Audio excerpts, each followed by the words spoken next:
mapagpalang araw mga kanungroy. Good morning inyong lahat. Ito po ang sitwasyon namin ngayon dito sa Naga City. Umaga na at medyo kaunti na lang ang ulan at kaunting hangin ang aming nararanasan dito dahil lumihis po sa amin ang super typhoon na si Pipito po. Kaya maraming salamat sa ating Panginoon at sa aming patronan George Mr. Señora de Peña Francia. Dinindig ang mga panalangin. Sana lumihis naman sa aming lugar ang super typhoon na si Pipito. Medyo maliwanag na ang langit. Ganap ng 6 ng umaga. Ito ang sitwasyon namin.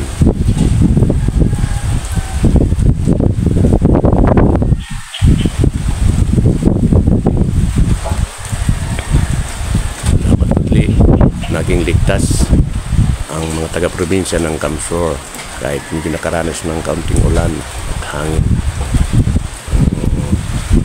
Hindi na lang po natin alam ay ang Catanduanes dahil sila natutumbok kagabi ni Pipito. Kumusta mga taga-Masbate, Albay, Susugon, Cam Norte? Nakaligtas tayo sa hagupit ng super typhoon na si Pipito. Po, medyo maliwanag ng kalangitan. Sana tumigil na ang ulan at ang hangin, ang buntot ni Pipito na siguro ngayon ay nasa parting na Quezon.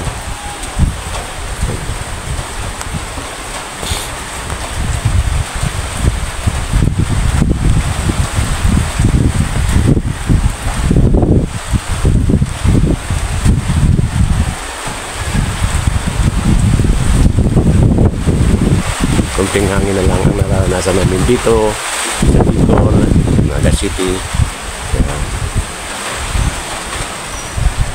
Sana sa ibang lugar ay ligtas din sila.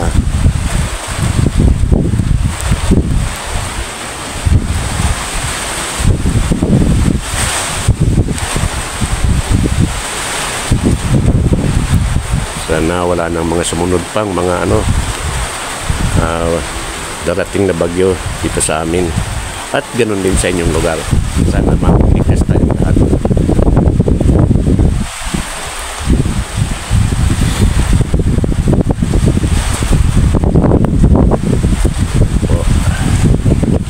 Konting hangin na lang at konting ulan at medyo maliwanag.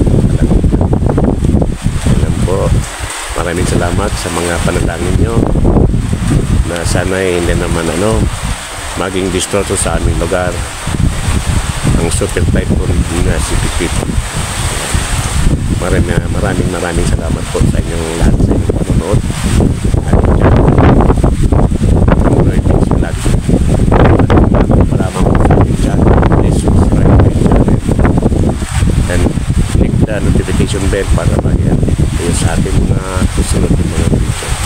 And good morning, maraming salamat sa bayan ng Pilipino at maging sa mga taga ibang bansa na nagtatrabaho sila doon. Salamat, bye bye.